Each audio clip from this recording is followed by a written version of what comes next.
and welcome to Starting Up. This week we come to you from the Crossword Bookstore here in Mumbai. Indeed, it's been a sad week for entrepreneurs across the world. On the 5th of October, we saw the demise of somebody many believe was the world's greatest entrepreneur. On the show this week, we've got some of India's finest entrepreneurs paying their tribute to icon and legend Steve Jobs.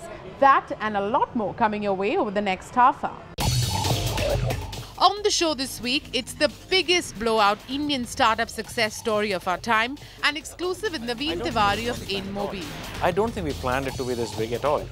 We always hoped for it to be this big. On Trend Wheel, we analyze the big voice on the cloud opportunity and the various startups that are making an impact on the space.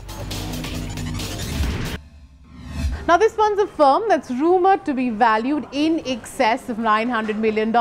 In fact, a firm that in the last 4 years completely turned its model around and even spread to 150 countries. When it comes to position, it's only number 2 to Google in the mobile advertising space. We're talking about none other than InMobi. And Sudhir Sial caught up then with the Indian startup ecosystem's latest pin-up boy, Naveen Tewari, for this exclusive.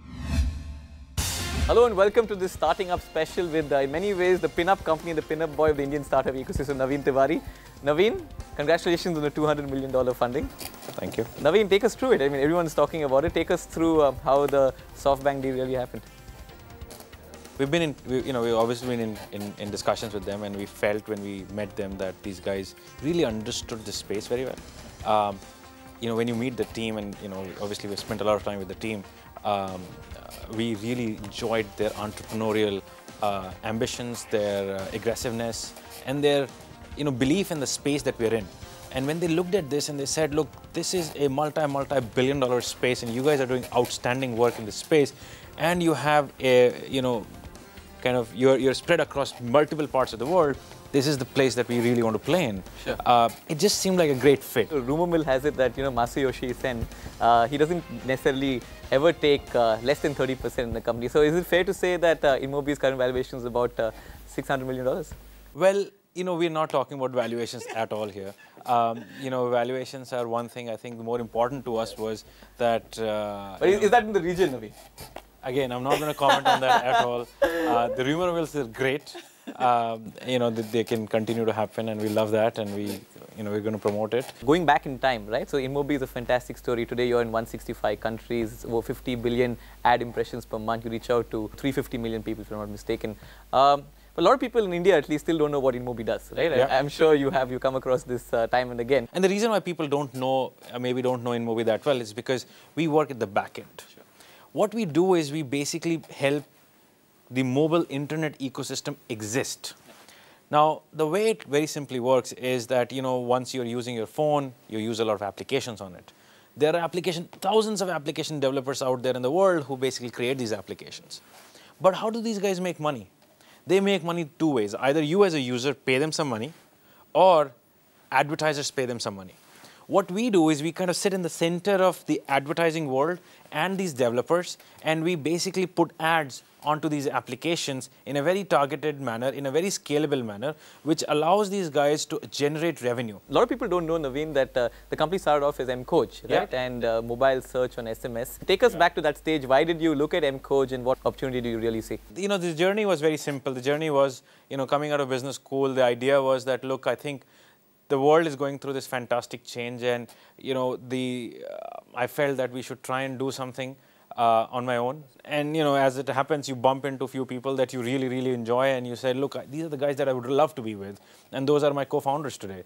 Yes, we started off as a mobile search company, but we gave that up within 6 months because we were quite clear that that's not going to be one of the largest segments that we could be in. Sure. And we felt that there could be other things that we could work on that will be larger. And so what we've heard is that during that stage, when you all were actually setting up Mcube, that's when the real bond came together between you, Abhay, and Mohit. And we actually have someone from that team who's going to actually talk us through it. So why don't you listen in, Naveen? We all had moved from Bangalore to Bombay in an apartment without any mattresses and without any furnitures, and clearly we had these few borrowed mattresses that we were putting on the ground and sleeping through, and this period kind of lasted for about 2 or 3 months.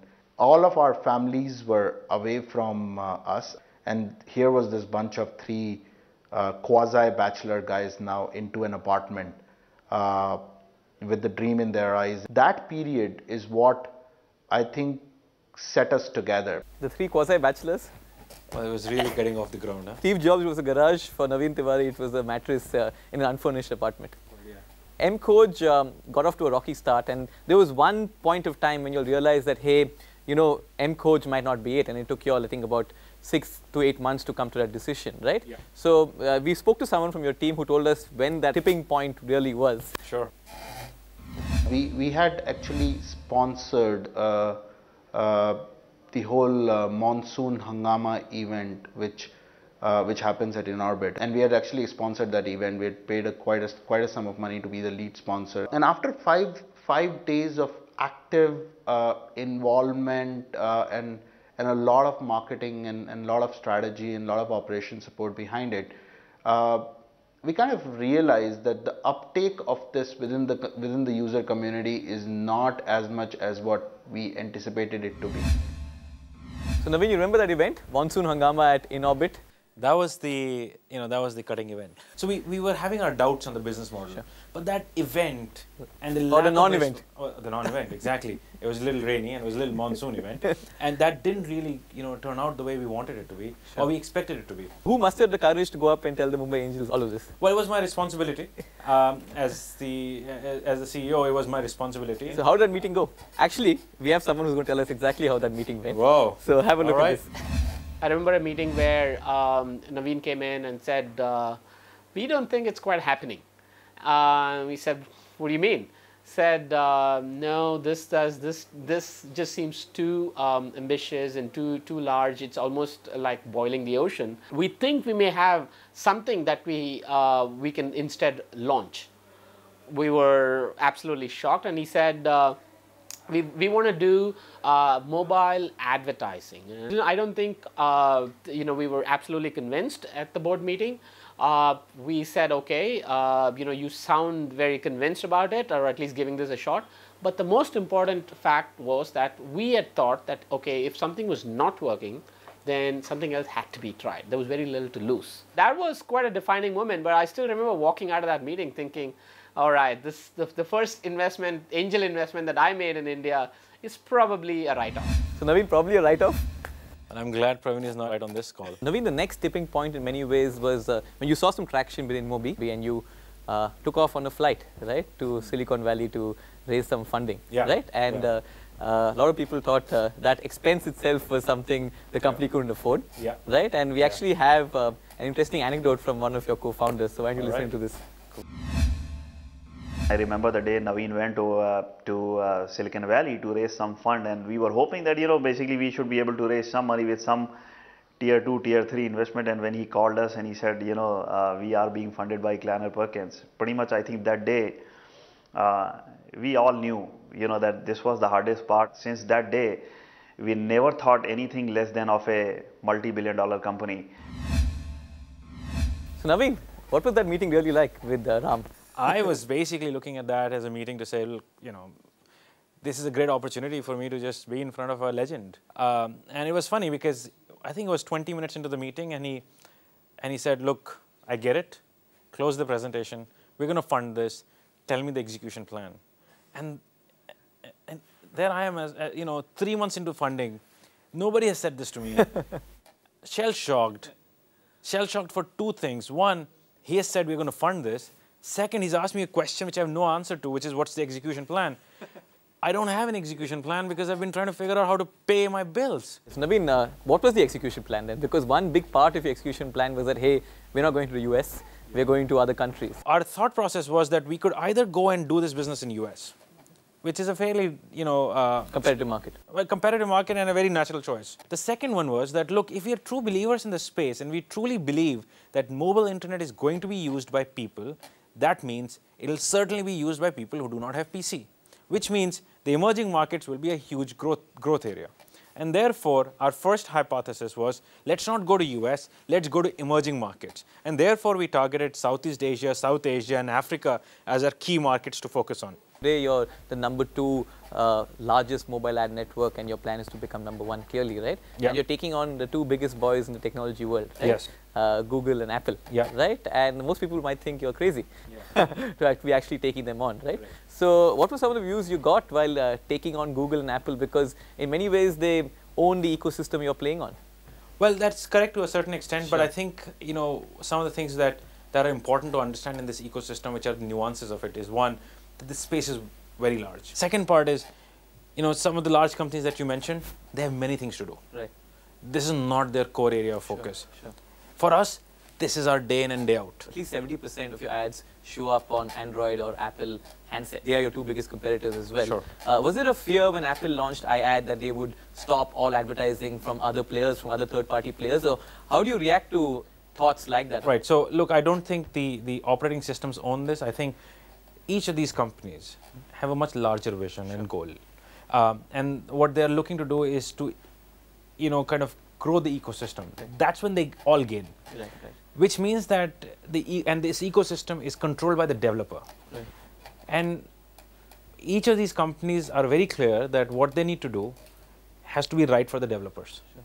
And for what's right for the developer is competitiveness in terms of the offerings that are coming to them, which such that each one is basically it's open. It's open. Another view actually is the fact that, hey, InMobi's initial growth was powered by these smaller countries, like Indonesia, South Africa, Southeast Asia, Asia Pacific. Correct. But the pace of growth from these countries is never going to be the same as it was 4 years ago, right? Yes. So given that, what's new? What's brewing new at InMobi? Because clearly the ad network play is not going to give you the same growth as it did, say, 3 years ago. So would you say that's right? I wouldn't agree on that. Okay. And the reason I wouldn't agree is because, yes, the smaller countries gave us the growth 3 years ago. Today, the growth is also coming from, these countries continue to grow rapidly. But how come? Because the more and more users are they're taking under-penetrated, you're saying, mobile-wise. Absolutely, absolutely, right? Okay. So the pace of growth has remained the same? It's faster. The reason why that's growing faster is because we also are now in more developed markets. Sure. But the point that you are making is also from a long-term perspective, the way we kind of think about this is, yes, we are very strong at the ad network play, the advertising play, and we will be strong at that, and we'll be one of the world leaders on that. Our play is going to be more of an ecosystem play at the mobile internet level, which means that we are going to go, you know, we have, as we did advertising, we launched a product a few months ago called Smart Pay. It's a payments product. It allows for users to make payments for buying stuff on internet, on mobile internet. I mean, another question when a company starts scaling, or just before you hit the private equity stage which you've just reached, is it built to scale or is it built to sell, right? And what's your answer to that? Well, I think we're enjoying what we're doing. Sure. We're loving it. Right. I think we can scale this to the next level. What if you get the right price? We're going to still look to build to scale. So looking back, Naveen, how would you describe the journey, the InMobi journey? Has it gone to plan, or has it not gone to plan, or has it been a roller coaster? How do you look back on the last 4 years? I don't think it has gone to plan at all. I don't think we planned it to be this big at all. We always hoped for it to be this big. We never planned it to be so big. And I think, you know, what we have done rightly to us at certain points of time is to make decisions and make very quick decisions. Is to say, look, we're not going to do this, we're going to do this. Here's the risk that's associated to it. We'll take the risk and we'll go on with that. And I think some of those risks have paid off, and you know, we were lucky.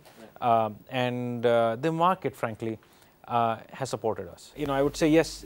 You know, we love where we are. Did we plan for it? No. But did we believe in it? Yes. So, Naveen, this is the Starting Up show, right? And we have a bunch of entrepreneurs watching. A lot of them want to emulate you, and you've become a role model for them. Give us one piece of advice from the Naveen Tewari Experience Bank to all the young budding entrepreneurs, product entrepreneurs watching the show. Things I would say: one, please continue to think big. Sure. You know, take the risks. Right. Second, thinking big is critical, because you know, you don't want to be working, spending 2 years of your life to create something which is small. And thirdly, life's short. Right. Please do what you like. It's been a pleasure having the show. Thank you very much. Thank you so much. With the funding, over 50 of the employees at InMobi are crore-patis. It might be on paper for now, but hey, just a matter of time before they will be able to cash in on the equity. And then you have to agree it's worth the risk when working with a startup does pay off. Truly an inspiration for all entrepreneurs. Let's take a breather here then on the show, but coming up.